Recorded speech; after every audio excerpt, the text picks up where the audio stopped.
Senin 18 Juli 2022, Dinas Perindustrian dan Perdagangan Kabupaten Tulung Agung bersama Dewan Kerajinan Nasional Daerah Dekranasda Kabupaten Tulung Agung menggelar pelatihan bagi pelaku industri kecil, mikro, dan menengah IKM kerajinan berbahan dasar kerang yang dilaksanakan di ruang pertemuan pemberdayaan dan kesejahteraan keluarga PKK Jalan RA Kartini, Lingkup Pendopo Kongasarum, Kusumani Bongso mulai pukul 9.00 waktu Indonesia Barat. Kegiatan ini dibuka oleh Ketua Dekranasda Kabupaten Tulung Agung, Nyonya Siu Rihayati Marioto Birowo, yang juga selaku Ketua Tim Penggerak Pemberdayaan dan Kesejahteraan Keluarga TPPKK Kabupaten Tulung Agung. Dalam laporannya, Kepala Dinas Perindustrian dan Perdagangan Kabupaten Tulung Agung, Dr. Andes Trihariati MSI, yang juga selaku Ketua Harian Dekranasda Kabupaten Tulung Agung, menyampaikan bahwa tujuan pelatihan ini sebagai inovasi dan kreasi agar tercipta produk kerajinan kekinian yang berbahan dasar kerang dan menjadi peluang usaha serta untuk meningkatkan kemampuan dan keterampilan para pelaku usaha kerajinan berbahan dasar kerang. Pelatihan ini berlangsung selama 2 hari, mulai hari Senin hingga Selasa, tanggal 18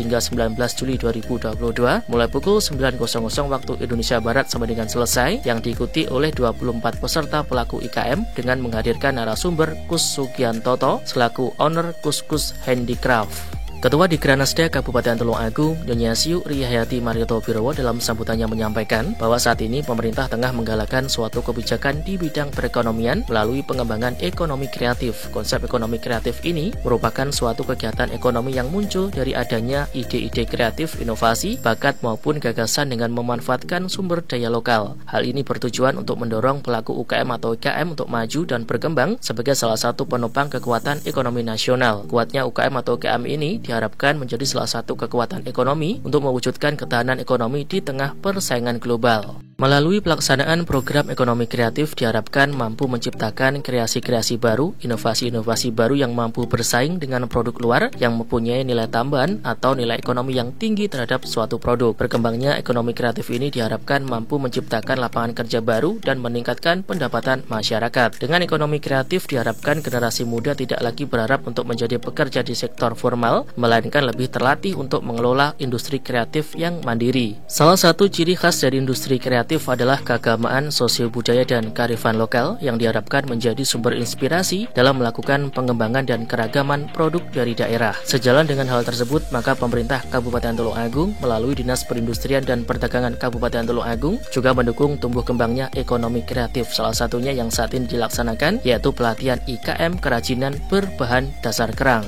Bahan dasar kerang dipilih karena Kabupaten Tulung Agung yang berbatasan dengan Samudra Hindia memiliki garis pantai sepanjang 61.470 km dengan potensi wilayah pesisir antara lain Molang, Delodo, Sine, Ngelolo, Gerangan, Brumbun, Popoh, Sidem, Latak, Bayem, Gemah, dan Ngelarap. Dengan adanya kawasan pesisir pantai yang begitu luas, tentunya banyak hasil tangkapan nelayan dan biota laut yang ditemukan dan dimanfaatkan untuk diproduksi oleh manusia. Sudah barang tentu dari kegiatan tangkapan nelayan ini terdapat limbah yang ditinggalkan sehingga menimbulkan tumpukan sampah yang tidak bermanfaat. Kondisi inilah yang harus dicarikan solusinya, yakni memanfaatkan limbah yang ada di pesisir pantai, terutama kerang, untuk dirubah menjadi produk industri kreatif berupa kerajinan yang bernilai tinggi. Tentunya dengan pengembangan inovasi dan kreativitas untuk menyulap limbah menjadi berkah. Pemanfaatan material penunjang untuk membuat kerajinan kerang juga diusahakan berasal dari kekayaan alam kawasan sekitar yang ramah lingkungan, baik berupa pasir pantai, bambu, maupun pelepah pisang. Lebih lanjut disampaikan bahwa kondisi pandemi COVID-19 saat ini sudah melandai dengan harapan badai COVID-19 akan segera berlalu, sehingga aktivitas dan kehidupan atau kegiatan masyarakat berangsur-angsur menjadi normal. Kondisi ini diharapkan juga berdampak pada meningkatnya kegiatan di sektor pariwisata yang pada saat pandemi benar-benar terpuruk. Nyonya Siu berharap geliat di sektor pariwisata mulai terbuka lebar, masyarakat mulai memenuhi kebutuhan akan hiburan dan rekreasi, tentunya dengan tetap mematuhi dan menjaga protokol kesehatan dengan ketat. Situasi dan kondisi ini diharapkan menjadi peluang usaha yang sangat prospektif dalam memasarkan. Dengan adanya pelatihan ini diharapkan peserta dapat meningkatkan daya kreativitas dan inovatif dalam mengembangkan usahanya, sehingga mampu menghadapi persaingan pasar yang semakin ketat. Jelas Nyonya Siu di akhir sambutannya. Usai memberikan sambutan, Nyonya Siuk meninjau beberapa contoh produk kerajinan berbahan dasar kerang dipamerkan di lokasi pelatihan serta melihat peserta melakukan pelatihan yang dibimbing oleh narasumber. Turut hadir pada acara ini unsur Ketua Bidang TPPKK Kabupaten Tulung Agung, Nyonya Endang Gadut Sunuibowo, Nyonya Yuni Sukaji, unsur staf ahli TPPKK Kabupaten Tulung Agung, Nyonya Suharmiati Bambang HS, beserta unsur Pokja.